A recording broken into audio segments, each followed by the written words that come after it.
2 दिवसांच्या अमेरिका दौऱ्यावर जाणार आहेत।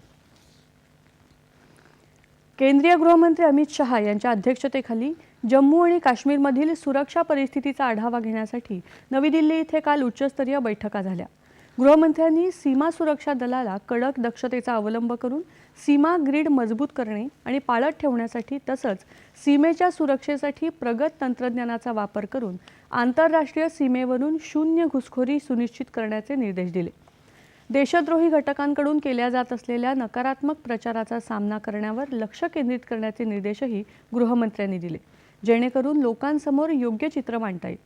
सर्व संस्थांमध्ये समन्वय कायम राखण्याच्या सूचना त्यांनी दिल्या आणि तंत्रज्ञानाचा अवलंब करून अधिकाधिक गोपनीय माहिती मिळवण्याबाबत मार्गदर्शन केलं। अमित शहा यांनी सर्व सुरक्षा यंत्रणांना सतर्क राहण्याचे आणि जम्मू काश्मीरमधील दहशतवादाचा बीमोड करण्यासाठी समन्वयाने काम करण्याचे निर्देश यावेळी दिले। या प्रयत्नात सर्व संसाधने उपलब्ध करून दिली जातील असं आश्वासनही त्यांनी दिलं। परीक्षा पे चर्चा या कार्यक्रमाच्या आजच्या भागात अभिनेत्री